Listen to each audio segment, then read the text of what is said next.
Wes Moore.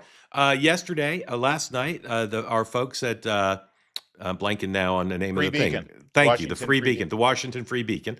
A great piece in the Washington Free Beacon about Wes Moore. It's complicated. I'm not going to run through the whole thing, but Andrew Kerr got Wes Moore's application to be a White House fellow, which was a critical moment in his career. He met a bunch of people, Condoleezza Rice, etc., in the Bush White House.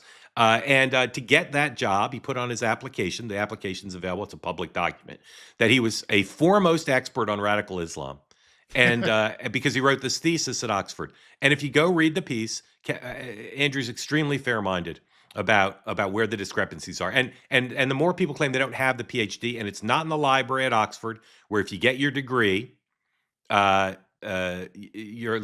thesis is supposed to be there. So a lot of unanswered questions. Now, go read the piece. You'll see Wes Moore was on Morning Joe. My friends there didn't ask him about this piece, much to my disappointment. If this piece were in the New York Times, the Washington Post, I said this last night, it would be everywhere. No, and it really should way. be. It really should be. Hold on, because I was on the air this morning. Yeah. Wes Moore was on with Joe and Mika, and not one question about this story, Mark? That's what my colleagues tell me. I didn't see it. But Larry, look right now. Do you think? Here's my first question. Do you think the Washington Post and New York Times will follow up on that story? The Washington Post has to, don't they? Has it's in to, their backyard. Right. Even if it's to run cover for it. Kevin, do you think or even they will? even the Baltimore Sun? I'm sure it's on that radar. Baltimore Sun actually does have better point. My main point I want to make about this is two things related to one to Wes Moore, one more generally. I'm telling you, Wes Moore has a history of exaggerating his resume. He's got biographical problems for political benefit, and his whole thing is biography. So just watch that closely. And the response from his office was not responsive, not responsive. Number two, and I say this all the time, and this goes to my list of 8. If you run for something before, it's not the same scrutiny. There are things about Gavin Newsom and Josh Shapiro that have never been scrutinized. Once you enter the arena at this level, stuff's going to come out. The fact that this never came out about Wes Moore before is insane. It's insane. This document, the Washington Post looked at that document, or the New York Times rather, and that brought out the question of saying he'd won a Bronze Star, which he hadn't actually been awarded. So just watch this space. Here's my question for you, Kevin. If you were advising one of the 8 people on that list of 8, and they said, "Hey, Kevin, what should I do to prepare for stories like that?"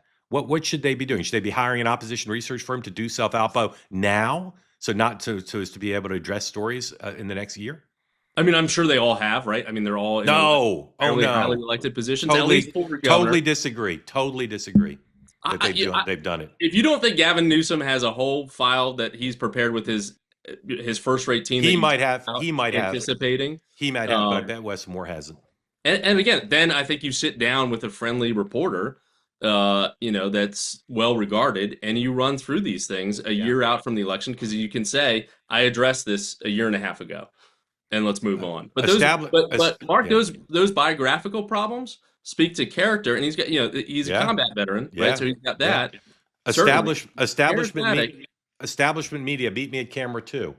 Yeah, they need to follow up on this story. I'm telling you, 100%. Washington Post, New York Times, Wall Street Journal, you must follow up on this story. I'm not prejudging it. I'm not saying Wes Moore lied. I'm not saying he didn't write a great thesis, and I'm not saying he wasn't a internationally known terrorism expert, even though the article makes clear that those things are in serious doubt.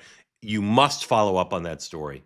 Mark. And again, the governor. I'm sorry, breadcrumbs along the way. If they were able to get away with not following up on the laptop story, they're going to get away with it. Well, but they claim they've seen the light now. They claim that they know they need to be fair. They do. This story is extraordinary. Great work by the Free Beacon, but it must be followed up on. They say that something that's easy is like a walk in the park. Well, easier than a walk in the park, hit the subscribe button, be part of the two-way community, never miss an episode, be part of our conversations. Thank you for your service to America. And don't forget, you can now listen to the Morning Meeting and Two-Way Tonight on Apple, Spotify, or wherever you get your podcasts.